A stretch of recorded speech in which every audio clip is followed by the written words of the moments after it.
कक्षा 9वीं की स्टूडेंट पहले आपका यहाँ विषय हिंदी का त्रैमासिक परीक्षा 2024-25 पे लेके आ चुके हैं और साथ ही इस वीडियो को आपको एंड तक देखना, ठीक है। विथ सॉल्यूशन सहित आपका यहाँ पर हिंदी पे कराया जाएगा। आप लोग बहुत सारे कमेंट आए थे कि हिंदी पे लाओ, फाइनली आपका यहाँ पर हिंदी पे आ चुका है और संपूर्ण उत्तर सहित आपके पे कराने वाले, ठीक है। पूरा अंक आपका 75 नंबर का रहेगा। समय आपका यहाँ पर 3 घंटे रहने वाला है, ठीक है। तो वीडियो को लाइक कर लीजिए और चैनल को सब्सक्राइब कर लीजिए, ठीक है। तो आप यहाँ पर देख लीजिए, आपके यहाँ पर निर्देश आते हैं सही प्रश्न हल करना अनिवार्य। फिर आपका दूसरा आता है प्रश्न क्रमांक 1 से 5 तक वस्तुनिष्ठ प्रश्न जिनके लिए 30 अंक निर्धारित है। फिर तीसरा आता है प्रश्न क्रमांक 6 से 17 तक प्रत्येक प्रश्न 2 अंक का, शब्द सीमा आपकी 75 शब्द है, ठीक है। 2 अंक का, शब्द सीमा आपकी 30 शब्द है। फिर आपका चौथा आता है प्रश्न क्रमांक 18 से 20 तक प्रत्येक प्रश्न 3 अंक का, शब्द सीमा आपकी 75 शब्द है। फिर 5वां निर्देश आता है तो 5वां निर्देश आप पढ़ सकते हैं, ठीक है। तो चलिए जो स्टूडेंट जो आपके यहाँ पर हिंदी के पेपर वो देख लेते हैं, तो आपको यहाँ पर थोड़ा जूम करके दिखाते हैं जिससे आप यहाँ पर अच्छी तरह देख पाएंगे। तो वीडियो को लाइक और चैनल को सब्सक्राइब कर लीजिए क्योंकि हम बड़ी मेहनत से आपके लिए पेपर लाते हैं। तो आप यहाँ पर देख लीजिए, सही विकल्प चुनकर लिखिए, 6 नंबर के आते हैं। तो पहला आता है रसकण किस भक्ति शाखा के कवि हैं, तो आपका आता है राम भक्ति शाखा, बा आता है शिव भक्ति शाखा, सा आता है कृष्ण भक्ति शाखा और दा आता है प्रेम मार्गी शाखा। तो स्टूडेंट जो आपके यहाँ पर दिया गया है रसकण किस भक्ति शाखा के कवि हैं, तो इसका आंसर आपका सा हो जाएगा, कृष्ण भक्ति शाखा, ठीक। कृष्ण भक्ति शाखा आपका करेक्ट आंसर रहने वाला। फिर आपका दूसरा आता है केदी और कोकिला किसकी रचना है, तो आपका आता रामधारी सिंह दिनकर, बा आता माखनलाल चतुर्वेदी, सा आता महादेवी वर्मा और दा आता जयशंकर प्रसाद। तो स्टूडेंट जो आपके यहाँ पर सही विकल्प दिया गया कैदी और कोकिला किसकी रचना है, तो इसका करेक्ट आंसर आपका बा हो जाएगा, माखनलाल चतुर्वेदी, ठीक है। माखनलाल चतुर्वेदी आपका राइट आंसर रहेगा। फिर आपका जो यहाँ पर तीसरा रस के बिना काव्य माना जाता है, ठीक है। तो रस के बिना काव्य माना जाता है, ये आपको बताना है। तो रस के बिना काव्य यहाँ पर, ठीक है, नीरस माना जाता है, नीरस आपका यहाँ पर करेक्ट आंसर रहने वाला है। फिर आपका आता चौथा मेघ आए बड़े बन ठन के समर के पंक्ति में अलंकार है, तो आपका आता अनुप्रास, बाता उपमा, साता मानवीकरण और दाता उत्प्रेक्षा।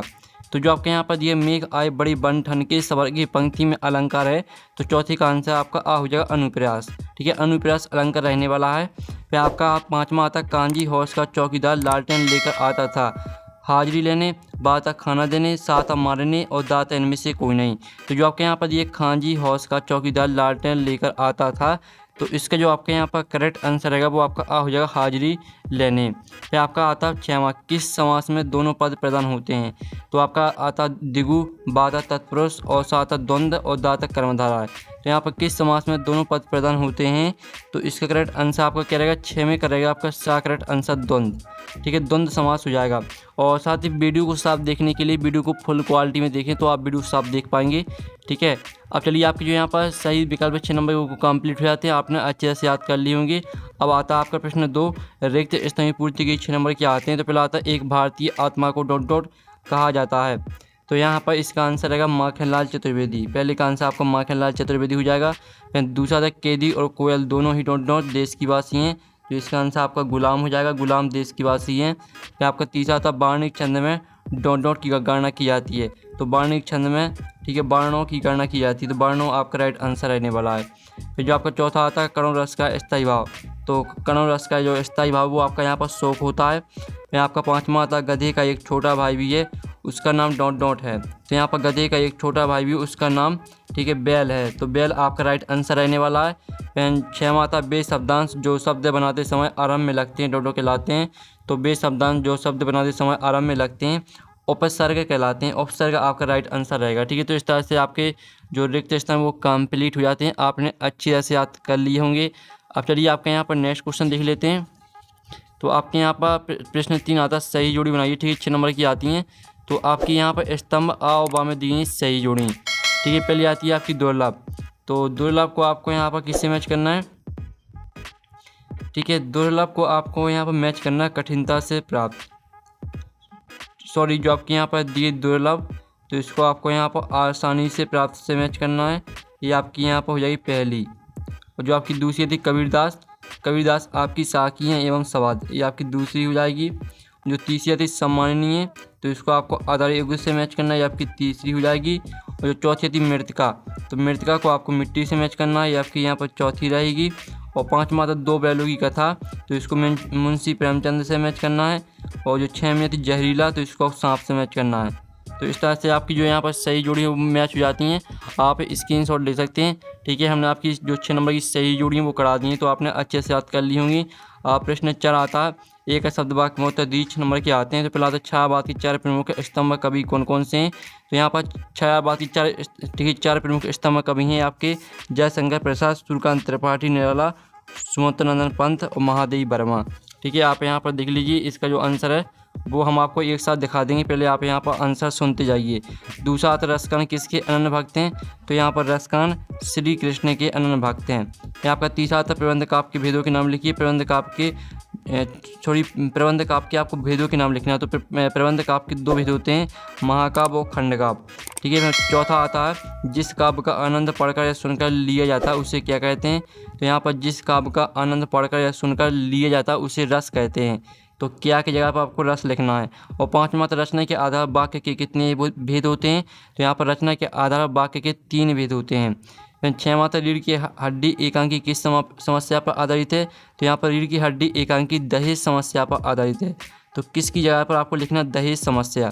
ठीक है, तो आप यहाँ पर देख लीजिए, इसके आंसर वो हम आपको यहाँ पर दिखा देते हैं, लिखित आंसर। ठीक है, आप यहाँ पर देख लीजिए, पहले का आंसर रहेगा आपका जयशंकर प्रसाद, सूर्यकांत त्रिपाठी निराला, सुमंतनंदन पंत, महादेवी वर्मा। और दूसरे का आंसर आपका श्री कृष्ण, तीसरे का आंसर महाकाव्य खंड काव्य, चौथे का आंसर आपका रस हो जाएगा, पाँचवें का आंसर आपका 3 रहने वाला, 6वें का आंसर दहेज समस्या। ठीक है, ये आपका एक शब्द वाक्य में उत्तर का सॉल्यूशन है। तो आप यहाँ पर स्क्रीनशॉट ले सकते हैं। अब चलिए स्टूडेंट आपका यहाँ पर देख लेते हैं। तो आपके यहाँ पर प्रश्न 4 आता सत्य असत्य का चयन करके लिखिए। ठीक है, तो आपका आता रसकान की गुरु का नाम गोस्वामी विट्ठल दास था। तो पहला आपका यहाँ पर सत्य रहने वाला है।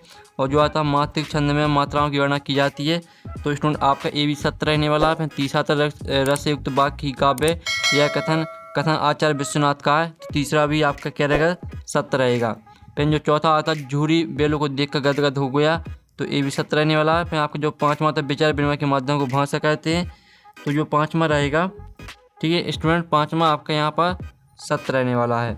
और जो 6वां था छंद, ठीक है, छंद को पढ़ने का प्रभाव लय गति कहलाता है, तो ये आपका असत्य हो जाएगा। ठीक है, तो इस तरह से आपके जो यहाँ पर सत्य वो कंप्लीट हो जाते हैं। आप प्रश्न 5 आता भक्ति काल को स्वर्ण युग क्यों कहा जाता है, अथवा था छायावाद की 2 प्रमुख विशेषताएं लिखिए। ठीक है, फिर आपका 6वां आता कबीरदास की शिल्प सौंदर्य की 2 विशेषताएं लिखिए, अथवा था सुमंतनंदन पंत के भाव सौंदर्य की 2 विशेषताएं लिखिए। जो इनके आंसर वो भी हम बता देंगे। पहले आप यहाँ पर क्वेश्चन लिख लीजिए अच्छी तरह से। मानसरोवर से कवि का क्या आशा है, अथवा था हथकड़ियों को गहना क्यों कहा गया है। या आपका 8वां था रूपक अलंकार की परिभाषा उदाहरण से लिखिए, अथवा था अनुप्रास अलंकार की परिभाषा उदाहरण से लिखिए। फिर आपका 9वां प्रश्न आता चौपाई छंद की परिभाषा उदाहरण से लिखिए, अथवा आता द्वा छंद की परिभाषा उदाहरण लिखिए। फिर आपका 10वां प्रश्न आता प्रेमचंद की 2 रचना लिखती है, उनकी भाषा शैली की विशेषताएं लिखिए।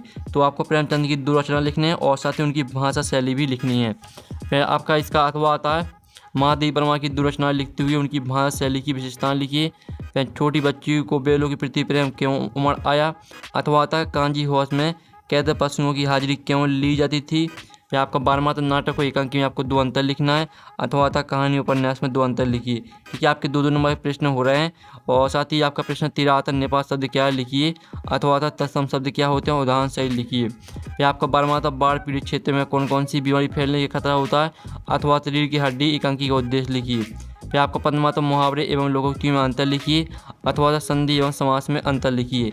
फिर 16वां प्रश्न आता निम्नलिखित वाक्यों को निर्देशानुसार परिवर्तित करके लिखिए। मैं कल भोपाल जाऊंगी, इसको आपको प्रश्नवाचक वाक्य में परिवर्तित करना है। अथवा आता यह आपका विद्यालय, इसको आपको निश्चितवाचक वाक्य में परिवर्तित करना है। ठीक है, फिर इसका अथवा आता निम्नलिखित मुहावरों के अर्थ सहित वाक्य बनाकर लिखिए। आँख का तारा होना और आग में घी डालना, इनका आपको अर्थ भी लिखना और वाक्य में प्रयोग भी करना है। फिर आपका 17वां था हमारा भूजल भंडार कैसे समृद्ध होता है लिखिए। अथवा था विलोम शब्द किसे कहते हैं, सदुपयोग शब्द का विलोम शब्द लिखिए। साथ ही आपको वीडियो को साफ देखने के लिए वीडियो को फुल क्वालिटी में देखना है। ठीक है, तो आप साफ देख पाएंगे बिल्कुल। फिर आपका 18वां आता है निम्नलिखित पदयांश की संदर्भ प्रसंग सहित भावार्थ लिखिए। ठीक है, तो आप यहाँ पर देख लीजिए आपका पदयांश दिया गया है, तो इसी संदर्भ प्रसंग सहित आपको व्याख्या लिखनी है। फिर आपका 19वां क्वेश्चन आता है तो निम्नलिखित गद्यांश की संदर्भ प्रसंग सहित व्याख्या लिखिए। तो ये आपका गद्यांश दिया गया है, तो इसकी भी आपको संदर्भ प्रसंग सहित व्याख्या लिखनी है, जो कि आपका 3 नंबर कराएगा। अब चलिए आपके यहाँ पर 20वां प्रश्न आता है, यातायात के नियमों पर एक अनुच्छेद लिखिए अथवा कक्षा में अपने प्रिय मित्र से पढ़ाई से संबंधित संवाद लिखिए।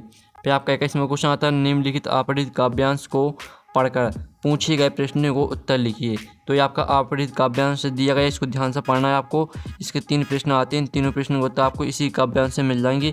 सिर्फ काव्यांश को आपको ध्यान से पढ़ना है, आपका 4 नंबर का रहेगा। फिर आपका 22वां प्रश्न आता, अपने प्राचार्य को 3 दिन के अवकाश हेतु आवेदन पत्र लिखिए अथवा अपने मित्र को प्रावीण्य सूची में प्रथम स्तर प्राप्त करने पर बधाई पत्र लिखिए। फिर आपका 23वां आता है, तो निम्नलिखित विषयों पर रूपरेखा सहित निबंध लिखना आपको। तो इस तरह से जो आपका हिंदी का पेपर वो कंप्लीट हो जाता है। साथ ही जो आपके प्रश्न हैं इनका सॉल्यूशन आपको टेलीग्राम ग्रुप में मिल जाएगा, जिसकी लिंक वीडियो के डिस्क्रिप्शन दी गई। साथ ही PDF डाउनलोड करना चाहते हैं तो उसकी लिंक भी आपको वीडियो के डिस्क्रिप्शन में मिल जाएगी। तो हमें पर नेक्स्ट वीडियो में। Thanks for watching.